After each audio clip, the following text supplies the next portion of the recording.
皆さんこんにちは。皆さんは史跡案内板っていう意味のブループラークって聞いたことがありますか？そう、ロンドンを歩いていると見つける建物の壁に設置されているこの青い丸のサインです。今回の動画ではこのブループラークについてのお話と有名人のブループラークを巡る街歩きをご紹介します。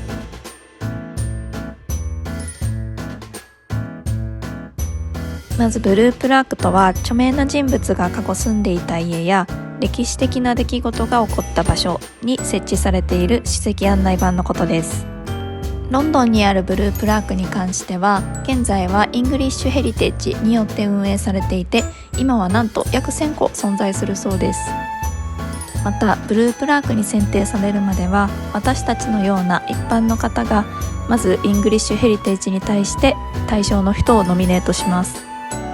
ただしここに書いてある通りノミネートの条件をクリアする必要があります。例えば20年以上前に亡くなられた方であることだったり、またその方が当時住まれてた働かれていた建物がその時と同じような形で現存している必要があるなどです。そして最終的にイングリッシュヘリテージ側の専門委員会がその人物と建物との歴史的なつながりの深さを中心に審議するそうです。そもそも一般人の公募だったっていうことにまずびっくりでした。イングリッシュヘリテージの公式サイトではブループラークのエリアやジャンルを絞って検索することで誰のものがどのエリアにあるのかを調べることができるのでぜひやってみてください。ちなみにこれは携帯のアプリでもあって同じように検索ができるのと、またアプリではこういう風に近くのロンドンのエリアでブループラークを巡るツアーっていうのをやってくれます。外出先で気になったらやってみるのも面白いかもです。そして今回私が探してみた6名の人物はこちらです。皆さんわかりますか？いずれもイギリスを中心に活躍された著名人です。この6つのブループラークはマップ上のピンクの印のところにあります。いずれもロンドンの中心地からそんなに遠くないので観光のついでにフラッと寄ってみるのもいいかもしれません。今回はケンジントンエリアの3つとマリルボーンエリアの3つを順番に紹介していきます。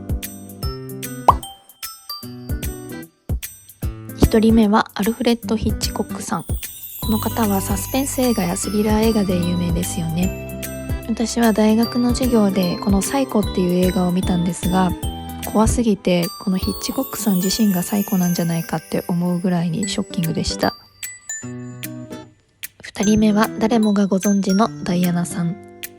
彼女はイギリス王室の現チャールズ国王の最初の奥さんで、そのかっこよさと美しさを兼ね備えているお姿から世界中から人気を集めてましたね。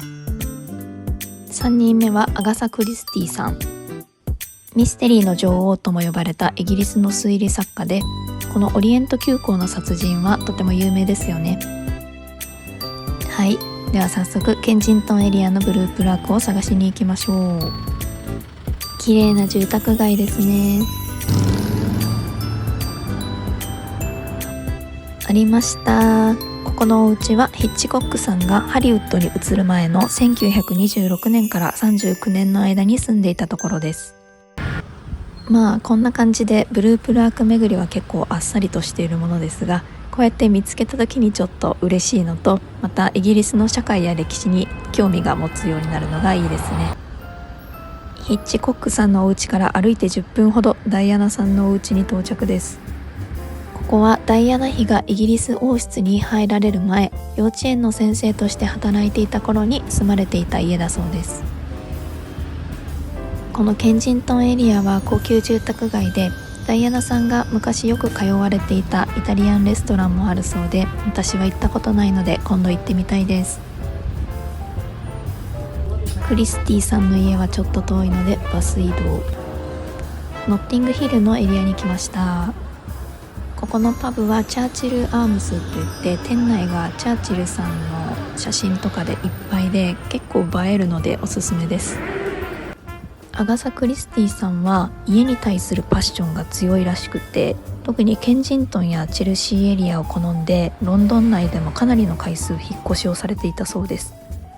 その中でも彼女が残した有名な作品のほとんどはこのお家に住んでいる頃書かれたものらしいです。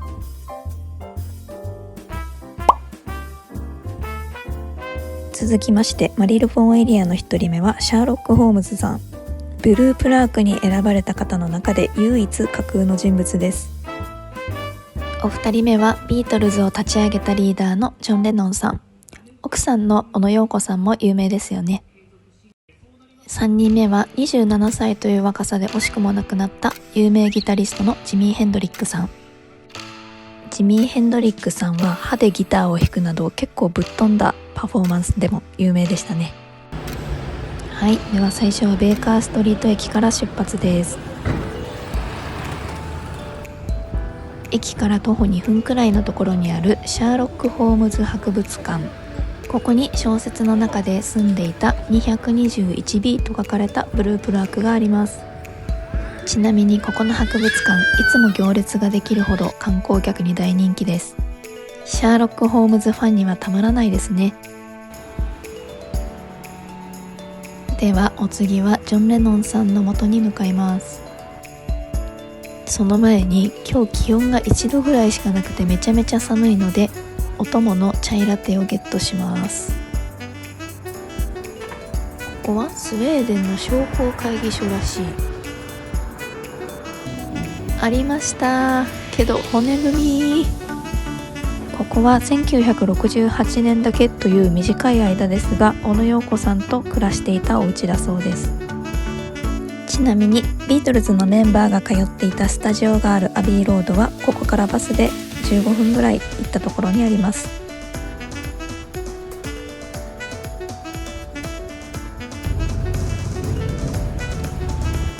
バスでオックスフォードストリートの方に来ました。ジミー・ヘンドリックさんのお家はメイフェアというロンドンの中でも高級ホテルや高級ブランド店が立ち並ぶエリアにあります。ジミー・ヘンドリックさんはここのお家に1969年のアメリカでのツアーに向かう前の数ヶ月間を過ごしていたそうです。街歩きがちょっと楽しくなるブループラーク巡り、ぜひやってみてね。